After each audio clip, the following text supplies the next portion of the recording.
Chapter 11, Caught Red-Handed. The palace air is thin with suspicion. Mabel, frustrated with the quiet tyranny of her caretakers, slips beyond the nursery under the pretense of play and finds herself where children shouldn't wander, the palace gardens and the edge of the forest. A small, stolen flower becomes proof of curiosity, a servant spots it and the rumor mill roars. For a moment her secret life, sharp, observing, older than her years, flickers into daylight and the court collectively leans in.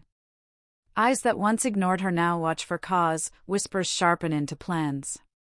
Mabel understands, coldly, that exposure breeds both danger and leverage. Chapter 12, already overly obsessed, fever. The sighting in the woods brings something darker, a bleeding shadow, the demon of Devlin, drawn inexplicably to the child. Its presence terrifies the guards, but Mabel's tiny presence calms the beast, an odd bond flickers like lightning. Soon after, fever takes her, sudden, burning, a sickness that makes the palace shake. Candlelight and frantic hands surround her crib as servants and physicians fail to soothe a heat that's not entirely physical. In fever dreams she travels between lives. When she wakes, she is weaker but more certain. People fight over her life for reasons she's only beginning to name. Chapter 13, A Father's Care. The Emperor, distant until now, breaks the palace's frozen air. He returns to the nursery and holds her, not as a ruler but as a man who cannot look away from his child's peril. Guards are ordered to stay outside, and for the first time the Emperor's hands tremble. Mabel, drifting between sleep and memory, receives something she's never had before, a soft protection that feels dangerously like love. The court notices the change and recalculates. A ruler who shows tenderness becomes a different enemy, one softened at the center but harder to predict at the edges. Chapter 14, This Country Will Be Yours. Talk of succession and destiny rises into the public rooms. Noble voices, once murmured, become declarations. Someone sees Mabel not as a curse but as a prize, a symbol to claim the empire through. Promises and threats are two sides of the same coin. This country will be yours is a vow whispered by allies and a promise wielded by rivals. Mabel listens in silence, cataloging every tone and intention. She understands that the prophecy can be weaponized. Those who fear her may also try to control her, and those who worship her may be just as dangerous. Chapter 15, How dare you try to take my daughter away? A faction makes a move, a desperate attempt to snatch the child or to force her into a position that serves their plan. The palace erupts, swords flash, voices shout, and someone very close steps forward with red-hot fury.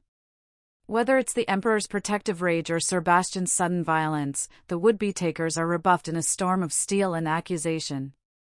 In the aftermath, Mabel watches the Protector's face and learns how much bloodlines and power can demand.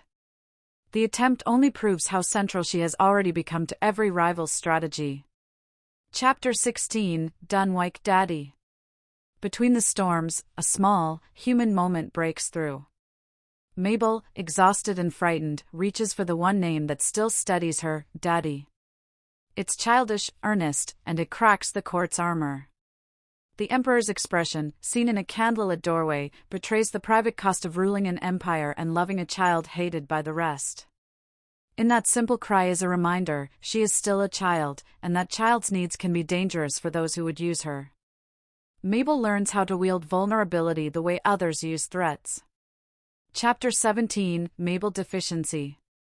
Rumors begin to circulate about what Mabel lacks, legitimacy, a divine sign, or whatever petty excuse rivals can use to discredit her. The word deficiency becomes currency in whisper rooms. If she is somehow incomplete, then removing her becomes righteous work. But every accusation reveals more about the accusers than the accused. Mabel watches the court's attempt to manufacture weakness and quietly plots how to turn the rumor into a lesson. She will not be diminished by language, she will use it instead to reveal who the true weak links in the palace are. Chapter 18, Did he just ignore me? Trust splinters again when someone close, Sir Bastian, perhaps, or even the Emperor in the thick of statecraft, appears to turn away. To Mabel, already hyper-aware, this ignores feels like a deliberate slight. She tests loyalties, a coup at the right moment, a toy left conspicuously, a tremor of pain that draws no step. The silence tells as much as a shout. But indifference can mask strategy, the cold shoulder may hide protection or punishment. Mabel files each shrugged glance away, storing it like a tool for the future. Chapter 19, This Country is Doomed. News from the borders, strange omens, or the machinations of rival states throw the palace into panic. A prophet's cry or a military dispatch paints a bleak picture, the country teeters. The court's attention fractures between saving the realm and saving the child who might be its cause.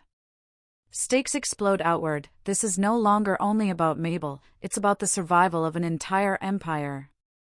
She watches ministers trade blame and watched faces turn from fear to calculation.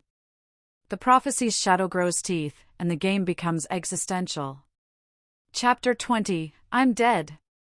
Facing the suffocating expectations and calculated threats, Mabel declares a small, terrible truth: I'm dead. Not in body, but in identity. She buries the frightened infant everyone expects and raises a new mask, one of deliberate absence and hidden will. With that performance she gains freedom. People put down the child they thought they could use. In the quiet aftermath she steels herself, no more playing harmless. The proclamation is a ritual of rebirth. She discards the role assigned to her and begins to act like the strategist she already is, setting the stage for a rise that will surprise the palace.